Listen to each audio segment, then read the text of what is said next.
You are now tuned into the Underappreciated Podcast. It's your boy, Garments, and you here with not only one of my close friends, an activist, an actor, you know what I'm saying? He's done a lot of things behind the scenes that you probably wouldn't know, and he's been through a lot of things that you probably wouldn't know. So, ladies and gentlemen, today we have Jamal Trulove. Yeah, so Bay Area born, San Francisco, Sunnydale Projects to be exact. Came up, in the trenches, project, baby, just kind of like a lot of other people's story that's in this urban, space within rap, within entertainment, so forth and so on. And I think my claim to fame didn't come by way of entertainment. It came by way of, what me being victimized by the system. I got, I got framed for murder out of San Francisco by the San Francisco Police Department and convicted and sentenced to 50 to life in prison. And, that kind of started my journey to, to fame or whatever. But after 7 years, ultimately fighting to get back, I ultimately got granted a new trial, went to my second trial, won.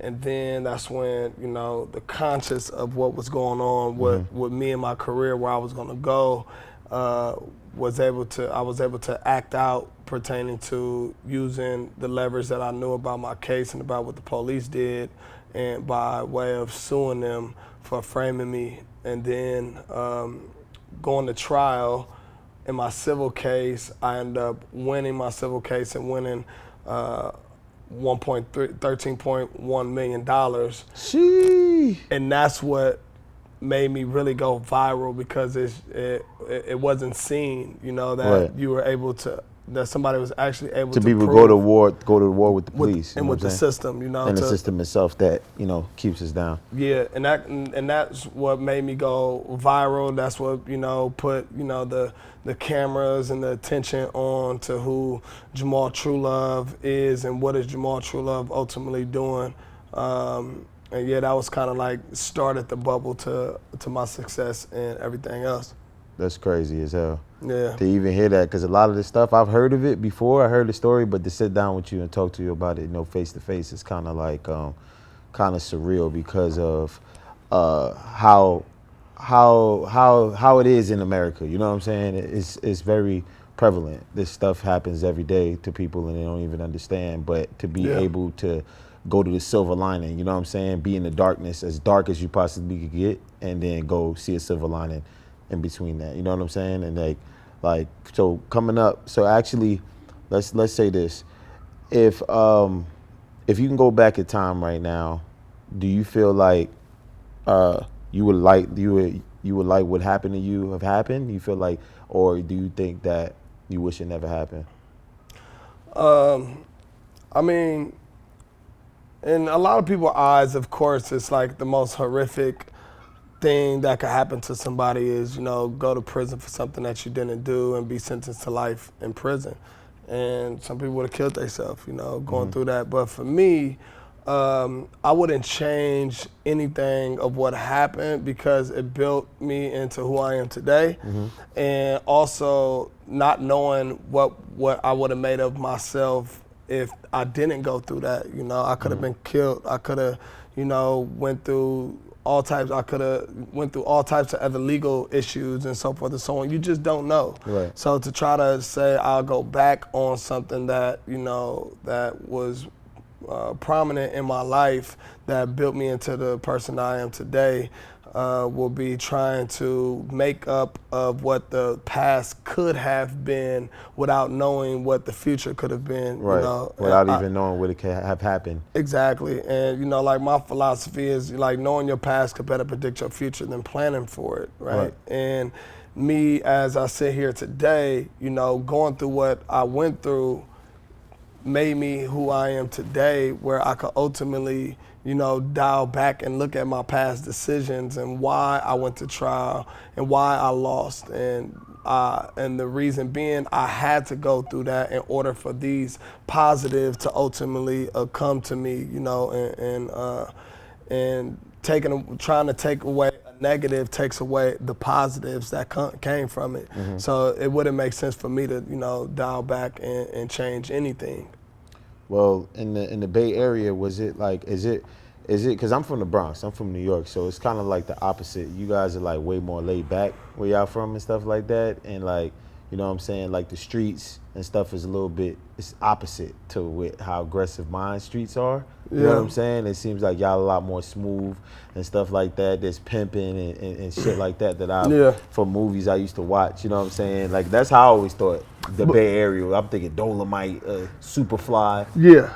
I'm thinking shit like that. Of course, and those are things, and that's one thing about Bay Area culture that a lot of people have the misperception of Bay Area culture and how the Bay Area is, because there's not enough content out there that actually shows the real, concept of how the Bay operates, right? It's based off of, what people could see on movies or, on TV and stuff like that.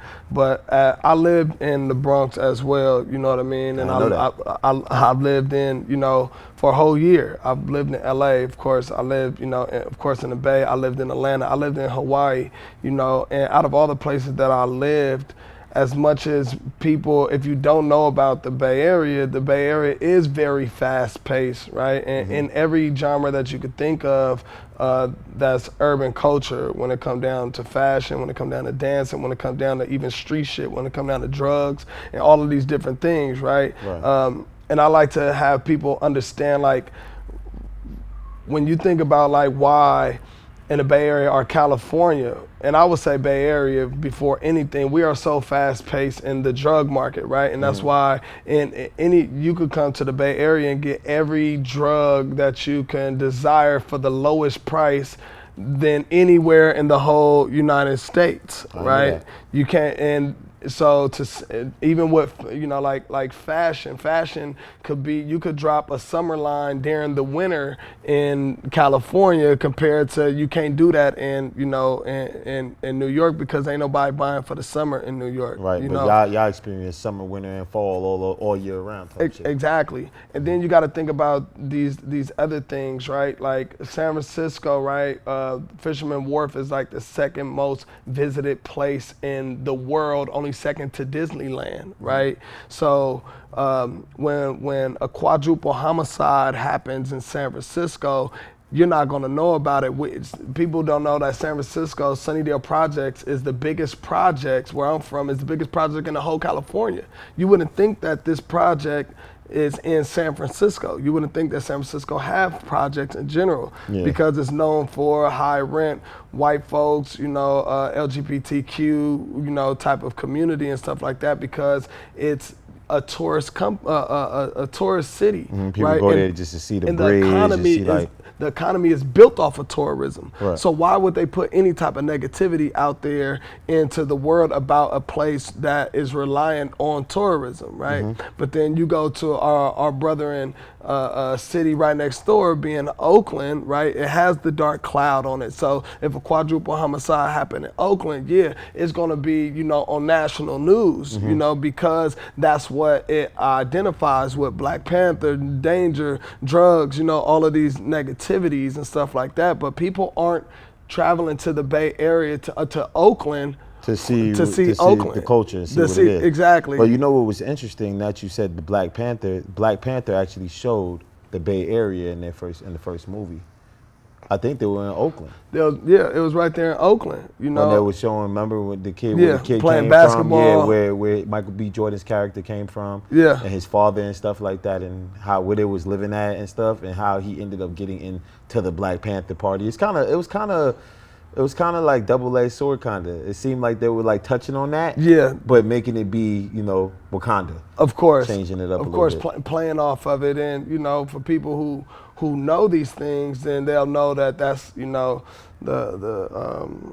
how in reality Black Panther, right? Of course, you think of Oakland, right? And then you have this movie concept of Black Panther, Wakanda, and stuff like that. Subconscious. So, yeah, exactly. So for them to play off of that, of course, they show Oakland. You know what I mean? And show where it actually exactly. started. Exactly, some shit like that or whatnot.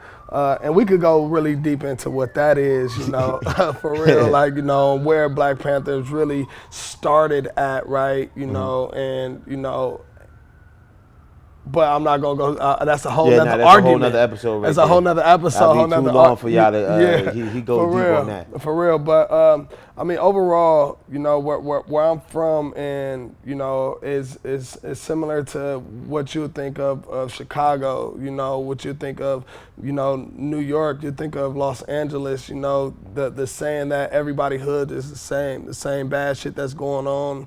You know, it's the same hood. It's a hood everywhere. It's a hood everywhere, and it's the same shit that's going on in every hood. You got the tough guys. I mean, you got, you know, poverty. You got drug dealing. You know, it's just at different scales. You know what I mean? When it comes down to it, ultimately, and that's. But do you believe you're basically where you live? Do you believe where you live was the reason why what happened to you? Do you think that played a part where you live? Do you think that was the reason why that happened?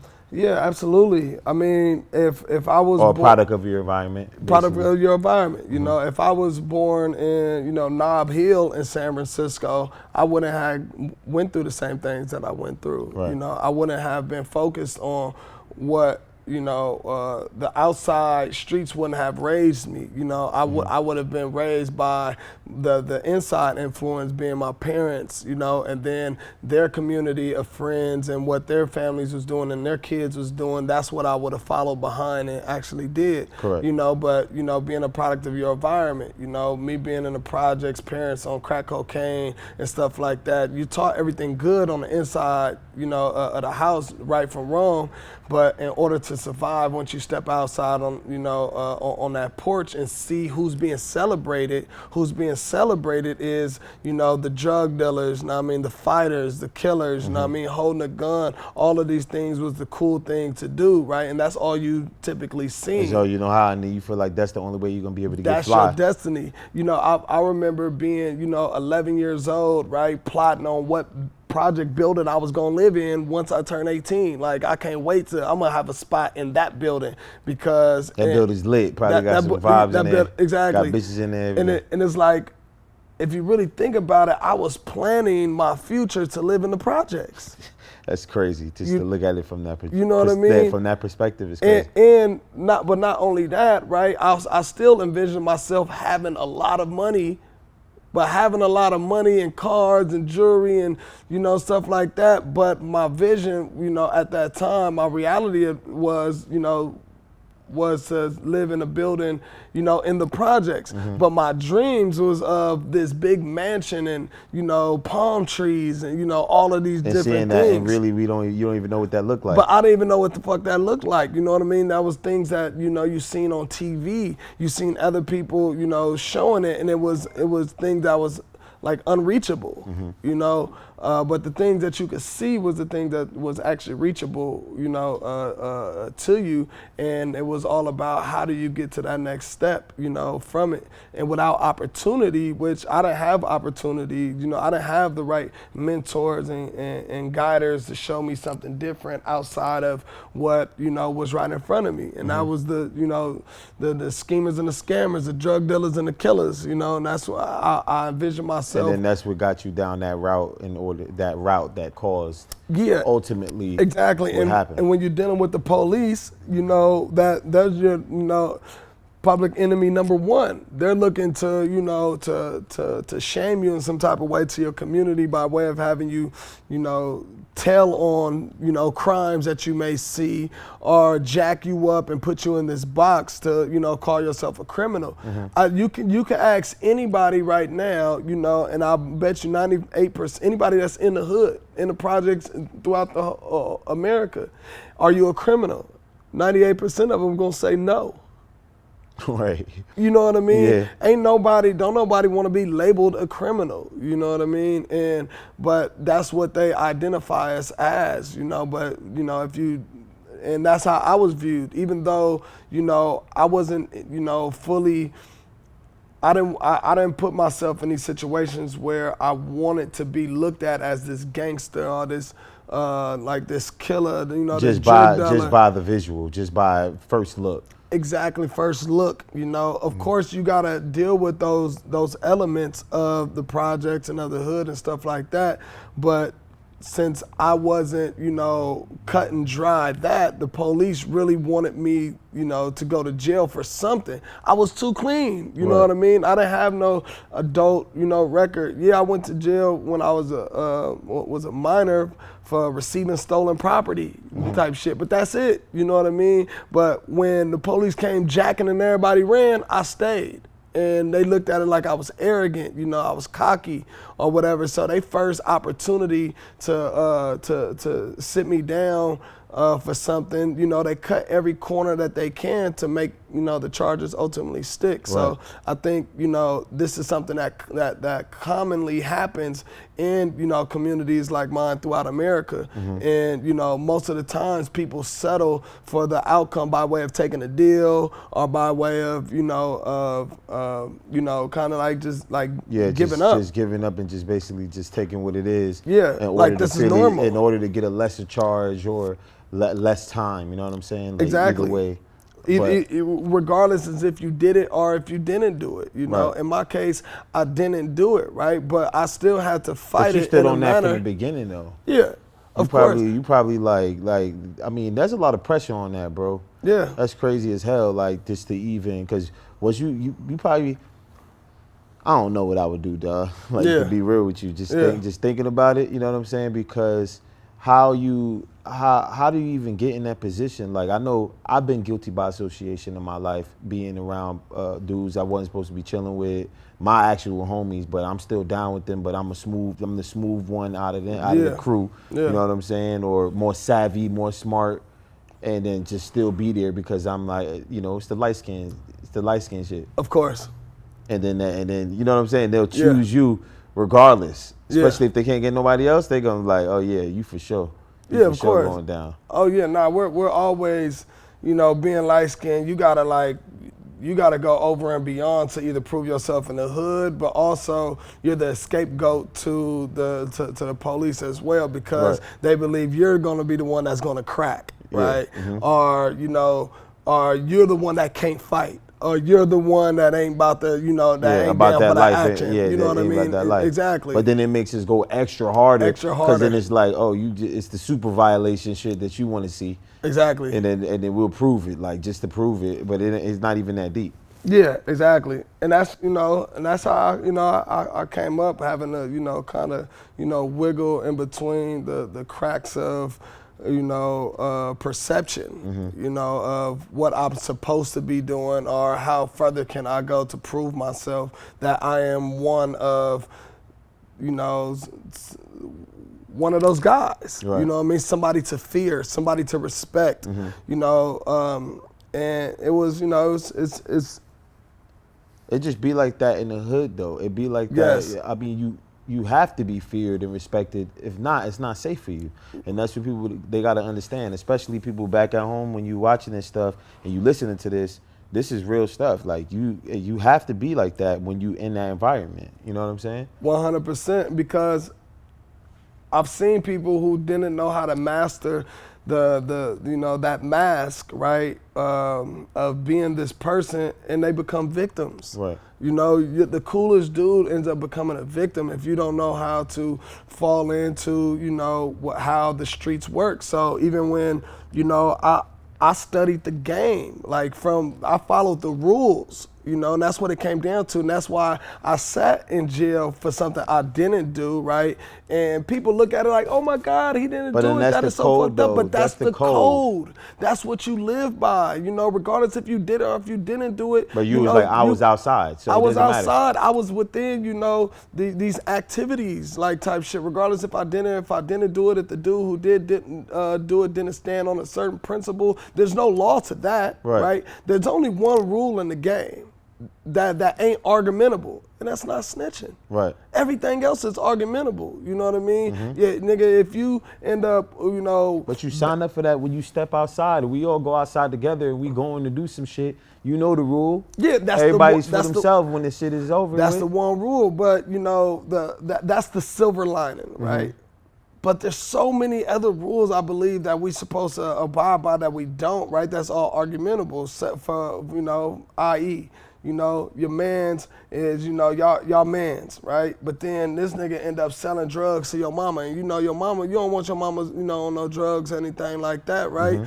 But he sell drugs to your mama, on some shit, and everybody else is like almost in support of it and say, hey, that's how the game go. But like, is that how the game goes? No, that's kind of weak. You know what I mean? That's weak Especially as fuck. if he know you and you know that's not what you want. Are you and your mans, you got this group of niggas, know what I mean? And then, one nigga ain't as tough, whatever it may be, and y'all got into it or whatever it may be. But now you know that he ain't got the right backing like you got, so you end up like smacking this nigga, and then nobody does nothing about it, but you just backdoor one of your mans that you grew up with on some shit, and you right? know he ain't even built like that. And he not even built like that. He's in a bad position to begin with. And now that's not, that doesn't cause him there's no silver line to that, right? There's no rule to that, so the streets is like, is one big argument to what's real and what's fake. And typically people anoint themselves to being real, right? Without, letting it be up to the public. The public is your peoples, your peers is the one that can anoint you to being real, not yourself, right? Self-proclaiming yourself something doesn't make yourself that. That make yourself that, yep. And that's how I've always looked at it, right? When I went to jail, everybody who did it, I know who did it and stuff like that. I was there. My mama used to be like, you're gonna go to jail for the rest of your life for what somebody else did because of the game, because of the code. You don't want to be looked at. Yes. I said, yeah. I said, it's not like you have a choice. No, but you do have a choice, right? Which most people choose to be like, nigga, I'm not gonna do that, yeah, but right? you still gonna do life outside. Exactly, you're gonna do life outside, and you're gonna be stressed. You're gonna be stressed more than anything because and it just goes your totally safety against your safety, your moral code, and your exactly. safety. It goes totally against it. Is in jeopardy. You know what I'm saying? I told my mom, I said, look, I wouldn't even know how to teach my kids if I did something like that, right? And then growing up in the urban society, it's so frowned upon, right? Like, it's gonna be tough for my kids to even look at me with any type of dignity and respect, because even a white person that ain't in the game, that ain't about the street code or nothing, don't want to be called a snitch. Right. Don't nobody want to be called a snitch, regardless if you're in the streets or if you outside of it. Regardless, that's the number one thing you don't never want to be labeled as. My best advice for the people that want to tell and stuff: just stay your ass at home, man. That's the best thing to do. Just stay home. If you're not about that life and you not into this type of stuff, it's not bad for you to stay home though. Not at all. That doesn't mean you're not cool. That doesn't mean like being gangster is a perception. You know what I'm saying? And it's not even just that. It's not gang prevention. It's game prevention. Stay out of the game. I like that. Don't sell drugs. If you sell drugs, you're in the game. Don't rob. If you do that, you're in the game. Anything that you're doing that's illegal activity that makes you that helps you make money illegally, you're in the game. So if you're in the game, you got to live by that one code, that one rule that the game has, and that's not snitching. Right. Period. And deal with deal with it when this shit come. It's a part of the whole shit. It's a circle of life. 100%. No matter what you're doing, whether you selling dope, whether you scamming, whether you doing anything, that shit comes to fruition. You're in the game. Regardless, you in the game. That's just part of the game. That's why they say charge it to the game. Yeah, charge it to the game, just like that. And you gotta be aware of these things, and I try to I've done this, I spoke in front of all of these to get white people and people on the other side of the game, right? The real civilians, right? To understand why somebody don't snitch, right? So I spoke in front of these law students, right? They came straight out of law school, right? And, I told them, yeah, I know who did it. And, they're like, why didn't you say who did it, right? Because they couldn't envision themselves being in jail for something that they didn't do. So I asked them, I said, by a raise of hands, if the person next to you killed somebody, but you went to jail for it, would you say that person did it? And by a raise of hands, everybody raised their hands, right? Wow. I said, okay. I said, but what if you say that this person do it, right? And then now you might get killed, Your parents and your family might get killed. You lose all your accolades, right, of going to school, your degrees, your masters, all of that, right? And then you got to go live in the projects. Would you still make that decision by the raise of hands? Not a soul. Not a soul raised their hand. Yeah. And then it's like, that's what we deal with. Because if we go ahead and snitch on this person, regardless if they did it, if you did it or you didn't do it, then your whole history of who you are is kind of wiped out. You might get killed. Your parents might get killed. Your family might get killed. Then you got to go live in a place where nobody know your name, where it's scary because you don't know how to live and operate in this other world. You know what I mean? Mm-hmm. And that's what, you know, that's the message that needs to be, you know, crossed over to the outside world of how the streets ultimately work and operate. Mm-hmm. And that's everything that went into my decision of, you know, not telling on somebody. You know what I mean? Because it's just not the way that you raised, and it's not the way that, you know, that you're taught, or it's not the way that you're going to survive in this world without starting all the way over, totally all the way over. That's a scary feeling. Well, I mean, the day that it happened to you, right? The day you got locked up, right? And then, like, first of all, how long did it take for you to even see a judge the day that you got locked up before this thing even went down? Well, when I initially went to jail, it was a year after the crime actually happened. So I didn't believe that, you know, they were seeking me as the, you know, as the person of interest. Yeah, the person of interest or whatnot, right? And so, you know, when I initially went to jail, you know, police had came to my kid's mom house because she called the police saying she wanted me out of there because she was tripping on some fucking me paying for something, whatever it may be. Police come, I give them my ID, tell them the story, whatever it may be. Then they whip out guns and be like, get down. Like you got a warrant out for your arrest. And then I'm like, what the fuck? And then they're like, yeah, they want you for a murder. A year later? A year later.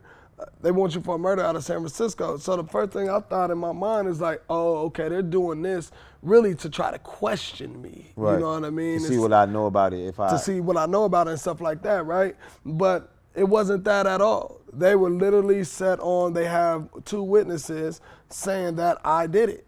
And I'm like, there's no way in hell 2 people saying that I did it. A whole year later, though. A whole year later. So I seen the judge within 72 hours, and I knew that it was this, but then, you know, I'm waiting to see, like, are they gonna, like, call me out and try to, like, hey, so we know you didn't do it, but can you tell us, you know? So it was none of that. So right? But did they get on the stand? There was witnesses that got on the stand to say that? Yes. So they had these 2 witnesses, one being somebody that had got pulled over and arrested with a gun in her lap. She's schizophrenic, gun in her lap, drugs, 7-year-old in the back. Her nigga got a warrant type shit or whatever it may be. They take her down, she go to jail, and they're like, hey, if you could tell us anything about this incident, then, you know, we'll let you go, basically. And she rambled on and said anything she could say about what she believes she knew from shit like that. Do you believe she was being guided to say it? 100%, just to get free at this point, right? Mm-hmm. So when it was time for our preliminary hearing for her to get up on the stand, she didn't do it. She said, hey, look, I lied. And she went really, what I came to find out later, she came back a week later and told them, like, listen, I lied. You know, don't put me on the stand, take me to jail, whatever you got to do, right? So I found that out. So she ended up never making a stand because she literally was like, hey, you know, I lied, period. But now the other witness that they said that they had was a cousin of the victim, and, you know. Are they even allowed to do that, though? What? Like have family members in there, conflict of interest? Well, it's conflict of interest, but it's up to a jury to decide if it's, you know, what is a fact and what is not from the believability. Somebody could go to jail for the rest of their life off of one person, what one person say. One person could prove a fact in a murder case, and that's how they look at it, right? So You Well, know, how do they have even proof if they were even there? It's just based off of he said, she said? yeah, she said she was there, right? You know, at the scene of the crime or whatever it may be, and she did on that day go to the police station, but never said that I did it on that day, right? Even when she had an opportunity to point me out in this array of photos, she never point me out. You know, she point out my little brother, who picture is right below, and say, oh, he was being chased or whatever it may be. But my photo is right there. But then 3 days later, the police pulled up to her job and gave her like this six-pack, this janky-ass six-pack that had 4 people that they already knew that she knew and knew that they weren't the people, and had my photo in there, and I had the only photo that was in like jail clothing, right? So it made me stand out like a motherfucker. And then she said, that looks like the person that could have shot Sale. You know what I mean? And that was very questionable right there, right? Like, he looks like the person that could have. Is that Jamal? Yes, they say that is Jamal. Yeah, I believe he is the shooter, right? So they coerced her all the way to a point of saying that I did it. But see, the thing about it, they still didn't issue no warrant because it wasn't good enough. They had to get that second person, which was the schizophrenic girl, to say that I did it, to be able to say that they got two witnesses. But once she fell off, it was a wrap. But then they're like, hold on, ain't nobody else coming to say that he didn't do it, and he's not testifying. So all it takes to prove a fact is one person. So they coerced her, or her surety, that I did it for months, and then put her up on a stand. And she got up there and she cried and all of these different things, and and said that I did it. And what I know is happening on the back end is motherfuckers of the community, her family and stuff like that, they know I didn't do it, but they're like, shit, they don't want to tell on the nigga who did it. They're like, shit, we rather have him tell. So they was having her. Oh, so they were just trying to put you in a bad position. They wanted me to tell on the nigga who did it. Yeah, that's crazy. So she didn't think that she was going to have to even go all the way far with this, that they was going to ultimately turn me into the witness of who actually did it, to get myself out of jail. Right. And it just never, it didn't happen, but they put, so they, They sentenced you that day? Did they sentence you No, that was preliminary hearing. I didn't get, it's a process, man. I didn't go to trial until 18 months, 20 months after I initially got arrested.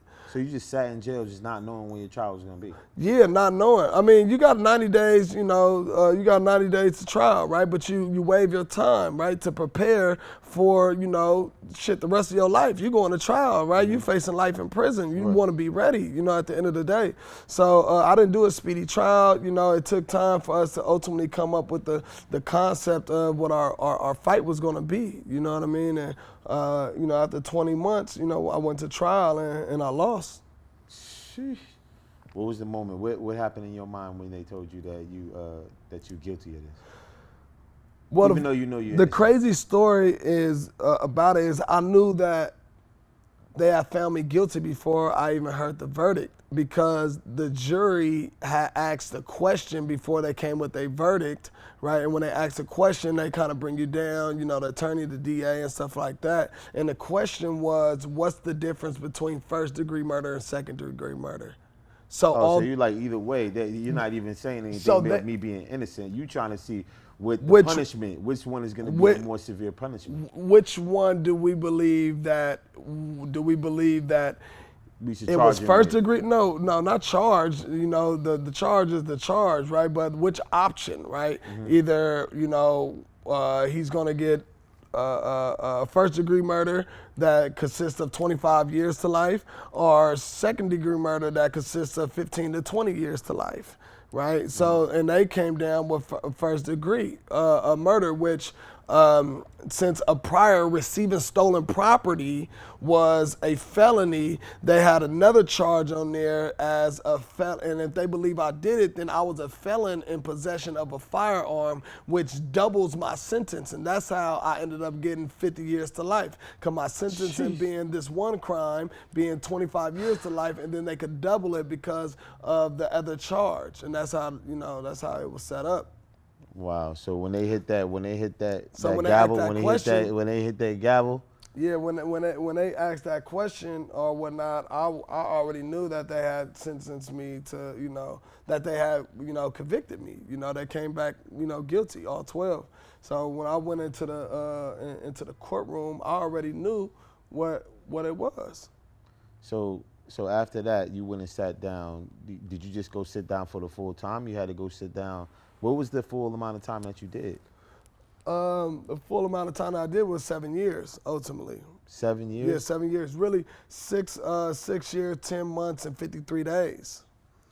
And that was the full time, but 7 years instead of me saying all of that, that was from arrest to release. Well, while you was in jail, did you have any dreams of working in entertainment or doing anything like that? Because we gonna blow y'all mind in a second, because y'all don't even know what the silver lining is in this man's life. Did you have dreams of doing that type of stuff or wanting to work in that type of Absolutely. world? I wanted to, as a kid growing up, I wanted to do movies, right? But I had there was no tangible to it in my community. The tangible was music, and that was which is typical in every hood. It seems in every like hood, you either want to be a rapper or play ball. Exactly, and I wasn't playing ball, right? Not cause I didn't really have that support to play ball. I wanted to play football, right? But I didn't have that support system. Right. But now the support system in music is your community, So I wanted to tell stories, right, for film, but instead, I started telling stories within music and shit like that. So I was in the entertainment system going towards it before I even went to jail. I was on I Love New York. And, I know that. Yeah, I was on I Love New York, and I had dropped the album, right? And I was, buzzing in the Bay Area, right? I had my pressed up on my 1,000 CDs, sold my 1,000, read up on 2,000 of them, and I was doing my thing, Then I landed, myself on I Love New York to put a face to the name to keep on building what that is, which ultimately led me to to New York, and that's when I was staying in the Bronx, you know what I mean, and try to. My vision was like, I'm gonna go to New York. That's where the Bronx. That's where exactly hip hop at. I'm over there, you know what I mean, and I made some, I gained some grounds within it all, but what was on my mind was, of course, I want to do this in my hood. I want to do this in my area, but then it's so dangerous to do so because I got all this street shit that's going on, and then the people that was, that was my peoples ended up, setting me up. I almost got killed. My young nigga got shot in the face, all types of shit. So I wouldn't have been able to be as free as I wanted to be. I would have had to keep boot, worry about getting phone pimped, know what I mean? I can't go to these clubs and do my thing because I'm worried about if these niggas outside on some ready to smack me on some shit, you know what I mean? So I couldn't really do that, but then that was something that was, I felt was holding me back. So of course I went to, New York because that was the ultimate dream too, Was this prior to you going to jail or Yeah, this after? was prior to me going to jail. So you already did all of that before you even went in? Before I even went in, I was already on my way to stardom within, music and anything else that falls in my lap. So you pretty much had an idea on what it was. Yeah, I was a superstar. That's how I looked at it. I'm a superstar. I'm about to make it in this industry. So even after I got convicted, I had that fight, but then during my fight in jail and in prison, I knew that if I ever get back on this, it's gonna be meant for me to be huge because now I got a clear mind. I'm not smoking weed, I'm not drinking, and the credibility that would have came with this, I knew it propels me all the way to the roof because now I don't gotta prove myself in the streets. I did all of that shit. Everybody know it doesn't matter anymore, right? So I planned that. If I am to come home off of this and still be young, the roadmap is right in front of me. I'm going full speed on that. Full speed on it. So I literally planned all the things out of what I was going to do while I was in prison before I even knew that I was ultimately going to come home. So once, that was really giving you purpose though. Yeah, 100%. Because a lot of people in prison don't even have purpose prior to them going in, and then even purpose after. It was my manifesto. Yeah. You know what I mean? Like, nigga, I got the last name Trulove. Like, that shit is like, I had to live with that, understanding what that is. Like, don't nobody get that. That's like, dope as shit. You know, my first name Jamal. Jamal means beautiful in Arabic. Rashid means leader, inspiring. This is how my name was constructed inscribed into the. That's who into I the, was. You know what I mean? the So wall. I'm like, hold on. This is, if you identify with your name and your name has so much meaning, how are you supposed to bring this meaning into Fruition. the world, into fruition for people to identify, to say who this person actually is? So I was always on this journey, you know, to have people identify to who I was, right? And who I am is through my actions that I portray onto somebody else, or the energy that I actually give. You know, how I articulate myself and how I present myself and so forth. And I've always looked at it like I'm a fucking star, right? And I'm right. You know what I mean? Did they have any type of like things in prison that like that could teach you anything? Did they have anything like, you know, workshops or anything that you could do like?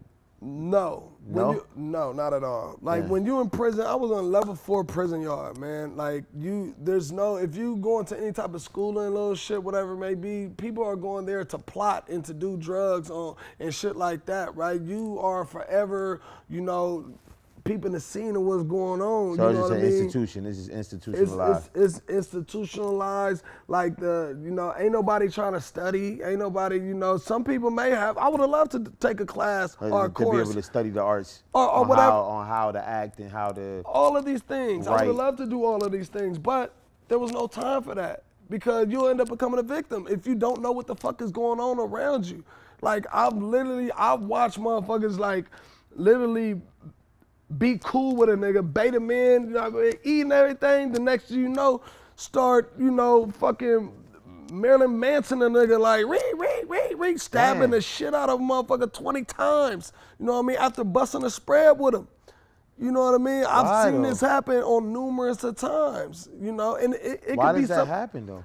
It could be, for one, prison politics, right? And then prison gangs, you know. If you can mess up one time, right, and they're not gonna let you know you messed up. You just gonna feel it. You gonna get either DP'd or motherfucker gonna try to kill. You went super violated. You gonna be super violated, nigga. Killed the fuck out of. Period. You know, there's no time to argue your case. You know, when you're on these level 4 prison yards, you're on that level 4, man. Everybody got 10 years or better. Or they done did their points is, you know, out of 60 or 70 points where you down with all the lifers. Level 4 is the highest that you could go. You down with the lifers. That's Pelican Bay. You know what I mean? That's Calipatria. That's, you know, Folsom. That's, you know, Salinas Valley. You know, that's, you know, the yard is on lockdown for a whole year. You only going to take a shower every other day. 23 and 1. That's crazy as hell. So by the third year, what would you say? What you would say that by the third or fourth year, do you feel like at any point did you feel hopeless? Did you feel like that you won't be in here? Nuh-uh. Nope. Every year that I didn't go home, I told myself I'm gonna go home the next year. So I had a year sentence. That's how I looked at it. Every year I don't go home, I'm gonna go home the next year to be able to cope with the thought that these motherfuckers saying I'm gonna die in jail. Because everybody's trying to say that, and you just like, Yeah, I mean nah. that's what you know the sentence says. The sentence says 50 years to life. Before you could have any action at parole, you got to do 50 years. Let's do the math. I went to jail at 23, right? So at 73 is the first opportunity I'm gonna have that I could potentially get paroled. Oh, it's over. And it's over. You might not even make it to 73. You gonna die in jail. And if you do, even at 73, get released, imagine 50 years in. You don't even know life no more. That's crazy. So I just never believed that I was gonna be in jail for the rest of my life, right? That was part of my manifesto. You know, as much as, you know. That's motivation for a lot of people that's listening, man, and people that's behind the walls right now. Yeah. They don't know what to do and how they're gonna if they ever gonna see the light of day. You know what I'm saying? Man, I met this dude by the name of Taja Dean. My first day in jail, man, and he was in for 18 years. And he told me, he was like, you know, Jamal, if you didn't do it, right, and you're on this journey of proving your innocence and to go home, don't do what I did and fall into the politics of the prison. He fell into the politics of prison, but he was on his way back on his 18th year, right? Which if he wouldn't have fell into the politics and shit like that, he probably could have been home on some shit. So once he had told me that, you know, it gave me enough to be like, hold on, I'm about to hone in on what my case is. I'm gonna survive prison. And that's what it comes down to, surviving prison. It's not, you know, going into prison and trying to get acclimated exactly to the laws and the rules of prison, because if so, then you're a part of some type of, you have some type of You're gang part of an affiliation. organization. You're part of an organization that's within it, right? And you're liable to have the nigga go stab this nigga, fight this motherfucker, whatever it may be, right? You're living in prison. And I told myself, I'm not gonna, you know, live in prison to the laws of what prison says. You know, I'm gonna survive this motherfucker, right? And I'm gonna do, you know, I'm gonna hold myself down without putting myself into a position where a motherfucker ain't gonna like me, or a motherfucker ain't gonna, you know, want to do something to harm me or to hurt me or whatever it may be. I'm gonna mind my motherfucking business, you know? Well, from that hard life, nigga, the hard knock life you was doing, you know, like Hov would say, how do you get from that, you know what I'm saying, to getting out of jail and wanting to, and actually, let's say, actually successfully kicking down the door into Hollywood, like on a real level, like, cause you could tell them some of the people that you work with, you know what I'm saying, like, and your most notable film, which I seen, which is an excellent film. Everybody should watch it, but I'll let you be able to tell them what that is. And well, my first taste of stardom into film, I was working at a nonprofit called United Players, right? Shout out to Rudy Corpez, man, my mentor, who I, you know, I've been knowing since I was, you know, 12 years old, and the mantra is, it takes the hood to save the hood. And what he was able to do was make positivity look good in front of negativity. So when I came home, I was attracted to that, right? Because I couldn't be attracted to the other shit, right? And he talked hood language, he looked hood, but he's doing all this positive shit or whatever. And he had, you know, the nonprofit. So I was working over there, and then a guy by the name of Joe Talbot and Jimmy Fails came in, and they were about to shoot this movie called The Last Black Man in San Francisco. Now, they're looking for some kids for a rock scene or whatever. So Rudy told me, and I'm saying, hold on, shit, let me see if they got like a role. I know how to act, you know what I mean? Yeah, but did you know at that time? No, I never auditioned, I never acted, I never did anything of sort. So when I told them, like, yo, y'all got any roles? Like, shit, you know, so forth and so on. They was like, yeah, we actually do. How long have you been acting? I said, shit, I've been acting all my life trying to fit in the city where I stand out in. They was like, shit, that's good. Yeah. I'm like, so they was like, that's some hardcore, like, that's some real hardcore, like, this real. man is born with the talent. Yeah, and the movie is literally called The Last Black Man in San Francisco. So it's like, damn, that was a statement in itself. So did they even know your story though? They didn't even know my story yet, you know, so. At the time, I'm going to state for psychology, black psychology, right? I'm trying to figure out where I fit in this world and what's going to be my stardom. So they let me end up reading, you know, one part of the script. A week later, they called me back, let me read again. Another week later, they called me back, let me read. And then at that point, I was already believing I was about to get this role, right? And then finally, they said, hey, we want you to act as Kofi in The Last Black Man in San Francisco. I'm like, cool. Now, initially, I'm thinking like, you know, fucking Class B, B-list like type movie, or just like, you know, some low grade shit. And then I found out who was in the movie. You got Danny Glover, you got Tashina Arnold, you know, Rob Morgan, fucking Mike Epps, you got of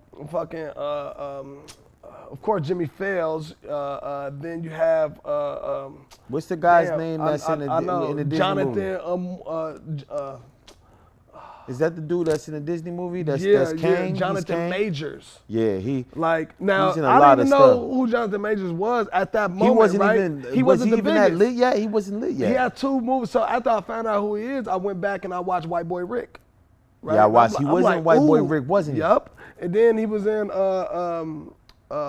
Hostel or something. I forget what the name is. Don't quote me on that one. But y'all look up Jonathan Majors. He's only one of the biggest actors in the game right now. Yeah, not right? the biggest. He's the bad guy in Marvel, in the Marvel universe. He is Kang, the Conqueror. Kang the Conqueror, I believe that's his name. Yeah, and you know, so once I seen them names, I'm like, ooh, hold on, right? So I don't know this move. I don't know the significance of this role yet. You know, I don't know the impact of this movie quite yet, right? I just knew that I was in a movie, and then I got my guy, Stunnerman02, gonna goes global in the movie as well. And we're just like, hey, we in a movie like type shit, you know what I mean? The next you know, we find out that it's going to Sundance. This is my first time learning about Sundance. I'm like, oh, okay, this must be some big shit. Now, we're not directly invited to it, but I'm like, man, we're gonna figure it out how to get there, you know, and shit like that. And then this is how life works. I'm going to state, I get the role in The Last Black Man in San Francisco, and then then 2 days after that, I win my civil case. Wow, so you didn't even win the civil case yet? I haven't even won the civil case yet. I'm going through that whole process. So you didn't even have the money? You were just working, you were just trying to get a job. I was just trying to get a job. That's crazy. So, yeah, that just blew my mind. And that's when, and then this was towards the end of the, you know, the semester, right? And I was at the top of my class. I dropped out of school in the 10th grade. You know what I mean? I just went and got my GED just so I could take this class because I'm getting it for free. And then if you do good in that one semester, then the next semester you could take 2 classes for free. And so forth, where you could end up getting a full ride. That was the program that I had went through because I did more than two years in jail or whatnot. But after that first semester, I learned so much about my thoughts and what I've been through. I said, you know what? It's not going to be school that's going to take me to where I'm going to go, right? It's going to be my energy. It's going to be my manifesto and the things I ultimately believe in, right? And then that's when, next thing you know, everything started lining up. I got the role Last Black Man in San Francisco. 2 days after that, I ended up winning my civil case. You know what I mean? And then and everything just started going from there. You know, and that's. But during the movie, at any point, there was like, you win the civil case while you filming the movie, and then you just be like, "Hey, I'm a $13 million man. Really, yeah, you know. Really, I don't really got to do this for a job." Right, and some people think, you know, not knowing the timeline, think that, oh yeah, I got this role because of my case and stuff like that. Nah, I got this role because it was destined for me to get this role. Because and it was just straight talent. You was just going in. And I put myself out there. I was looking for my opportunities. You know what I mean? And that's what it came down to. And I was in the right place at the right time, and I made the right decision. And you know, and that's what the story of my life and how I was introduced into film just in general. You know what I mean? Same way I got into the movie Deadlock, you know, with Bruce Willis. You know what I mean? I was a he, and I ain't gonna lie, that's a sleeper. It's a sleeper. People, y'all gotta watch Deadlock with Bruce Willis, man. My boy went crazy in that film. Yeah. Like, it's a great movie. And you know, and I got that role really trying to get the role of Big Meech in BMF. Manifested. I went down to Atlanta and everything because my audition, I thought I was gonna get it, you know, shit like that. And I ended up not, you know, getting the role. And then next thing you know, my guy, Gordon Benjanelli hit me. It was like, hey, you in Atlanta? Okay, cool. We shooting this movie with Bruce Willis. I'm gonna throw you in here for to play this role. I said, what? But the role, it was like 2 hour drive out. I was in Georgia. That's another place at the right time again. You're right. So I'm like, oh shit, this is part of my manifesto, right? I'm following these signs that's leading me to, you know, exactly where I'm supposed to be going in life, you know. And that was super dope, you know what I mean? And you know, I went on to play a small role in 13 Reasons Why. I played a small role in This Fool, Hulu, you know, that's Netflix. You know, I'm an executive producer and voiceover on a new animated film that's coming up called Pierre the Pigeon Hawk, which I'm casted with the likes of Snoop Dogg, Jennifer Hudson, Howie Mandel, Kenan Thompson, Whoopi Goldberg. You know what I mean? Like that shit is dope shit. You know what I mean? That's dope on as the hell. horizon. You know what I mean? I just got picked up for a movie that I just finished shooting in San Francisco called The Art of Love by my guy Peter Gold, who I met at Sundance, who was telling me about this film he was going to do in San Francisco. Wow. And it just so happens that the person that he had casted for this role ended up dropping out. First person that he called was me. And it's a definitive role. And then that led me to my guy, Cyrus, who ended up hitting me, who was on the movie with Bruce Willis with Deadlock. Seeing that I was doing that, he got a movie coming up. He hit me, he said, hey, Jamal, I want you for this role. And now I'm shooting another movie. Yeah, nah, it's just the trickle effect. It's a trickle effect. You're gonna be big, bro. You're gonna be big because it's your purpose in life. You know what I'm saying? If not, you would have just been rotting in jail. You know what I'm saying? And that's the ultimate silver lining for anybody that's listening to this, that's watching this, and that's just some real, you know what I mean, man-to-man shit because, that's crazy. This is so crazy right here. And it's not only me, you know what I mean? I'm engulfed and infused in a lot of, you know, big people lives that's up and coming, you know, like, you know, my boy Simba, you know, I met Simba 6 years ago, 5 years ago, right? And when I was in jail, they talked about two people that was raw, right? It was Simba and it was Mozzie. So me being focused on music, when I came home, it took me about, you know, a little less than a year to really get my feet under me to start pursuing music, and I was looking for my first feature. So out of the two people that was like Bay Area or Sacramento or that was lit in our area was those two. So I hit Simba up, you know what I mean? Like, yo, you know, what's up with a verse? You know what I mean? Like, how much you gonna charge me or some shit? He like, you know, $550, $450 or whatever. I'm like, cool, I'll pay for your flight and everything to come from LA or whatever. We got in the studio, we knocked out like 4 songs and we talked about so much shit. He knew how to talk like me, right? And from there, shit, nigga, I went ahead and gave him $2,000, right? He said, bruh, you ain't never gotta give me nothing ever again, bruh. Like, nigga, let's work, let's do it. And ever since then, we've been, you know, connected to the hip like that, right? Just always, you know, manifested where our futures was gonna go. That's a gifted man. You know, so anything that I did, you know, that I got going on, I always make sure I infuse Simba, you know what I mean? And vice versa. I had the platform at that time, you know what I mean? But Simba had the journey of, you know, going through all of these things already, you know, trying to get all the way to stardom. He already had a, you know, a deal, you know, with Columbia, I believe, and you know, he already had the taste of what it can ultimately be, you know what I mean? And me, I had that instant, you know, fucking, you know, radio runs with fucking Sway in the Morning and shit like that. So yeah, you already did it. You already got to see what it looked like to do that. I had the viral moment because of me winning my civil case, you know what I mean? And I had the mindset to want to be in this big box. I call Simba big box because I always looked at, you know, entertainment as big box. I want to be on every radio station.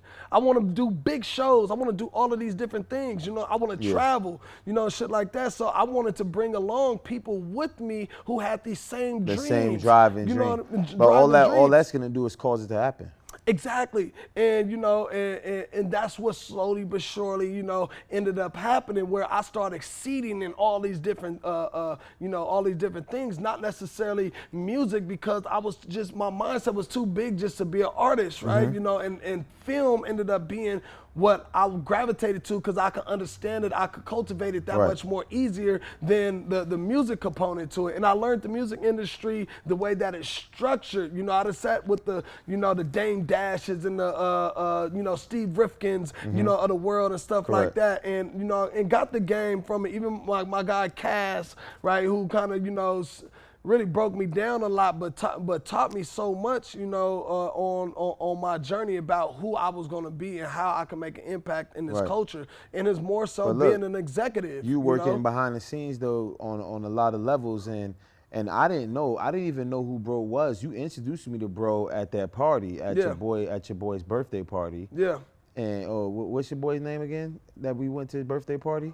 The homie. TMG Fresh. Yeah, TMG Fresh. TMG Fresh, which is another talented individual. Yeah, absolutely. And, very talented. Yeah, when we went over there, you introduced me to Simba. I did not know who he was, and then after like a couple months down the line, I ended up seeing that freestyle on that, what's his name? LA Leakers. LA Leakers, you know what I'm saying? And that shit blew my mind. And then right after that, I seen this Dr. Dre saying this is his favorite artist, and I'm like, oh wow, I haven't heard that since Kendrick. Right. And you see what happened to Kendrick. Exactly. And that's, and these are the things that, that's a part of our, our journey and manifestation, and stuff like that. And, and we're connected to other artists, that was looking for these opportunities, such as, Jason Cash, such as Young Junior out of the Bay Area, you know what I mean? And other people along the way as well. I don't look for, credibility. I'm not that, I'm not that type of guy. If I could help, I could help, you know what I mean? If I could play my part, I play my part. Right. But because that's a part of my journey, you know what I mean? My journey is to be a part of other people's as much as as much as other people are a part of my journey as well. I feel you 100% For me on to that. learn, for me to, I met you through Jason Cash, Right. you know what I mean? Yep. Just instantly And Jason because y'all Cash knew is each just, other. Yep, that's just my dog. I Exactly. just support everything he do. You know what I'm Yeah. saying? Even though I wasn't even hearing his music. You gotta remember where I'm from.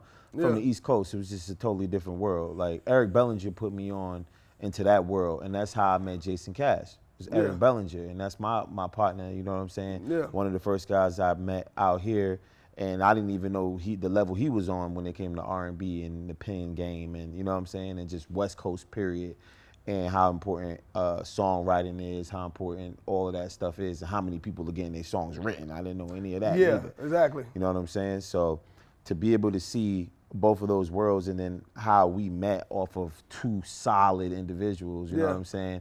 And then you taking the time and doing this for me, I really appreciate that because it brings me, it not only brings me into your world, but it also brings everybody else into your world that don't ever get to hear this type of story and gives people hope that are behind those walls that may not ever see the light of day, you know what I'm saying? Or they may.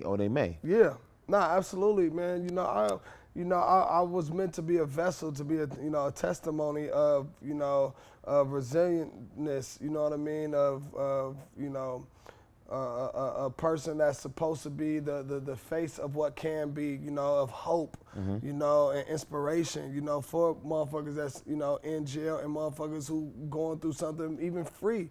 If you put the time into it, and, I'm big on manifesting, you know what I mean? People think of manifestation as in, you say it and it's supposed to appear. No, it's not that you say it and it just appears the next day, right? It's about the actions that you put, in front of it actually happening. And if you believe it can happen, then it will by way of your actions on your daily, the daily. On your daily, dues, your daily regimen. Your daily regimen. Just know like what I working mean? out. Just like working out. I wake up, man, and I'm trying to figure out, how many pages I'm gonna write of this movie, or like, the emails I gotta send, you know what I mean? And, the relationships, how do I cultivate, these relationships, and how do I become an asset? That's the main thing. Become an asset. If you become the asset, then you will gain the relationships. Relationship property is worth more than capital.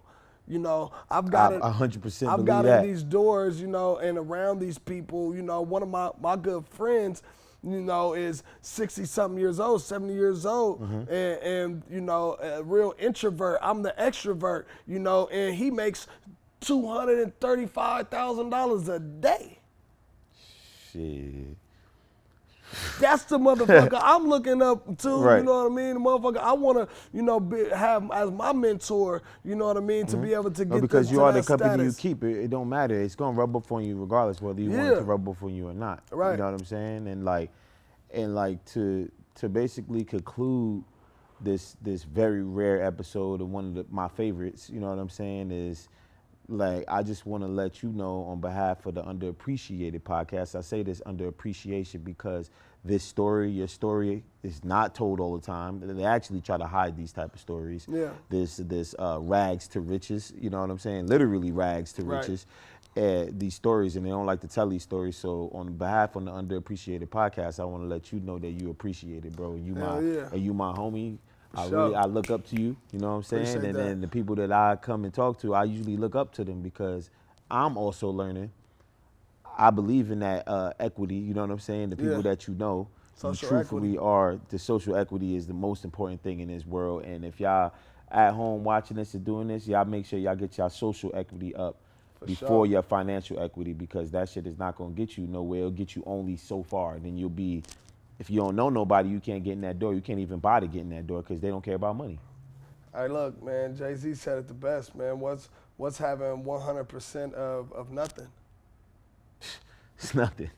It's nothing. You know what I mean? You gotta have relationships, man. To build anything, to get anywhere in life, you gotta have relationships, man. Period. To build a company, you need people. You can't do it all yourself.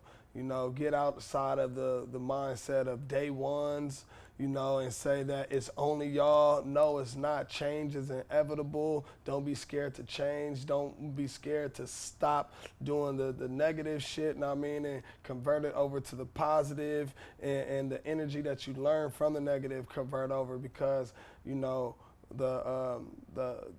righteous one that knows his righteousness is the person that ultimately wins the race.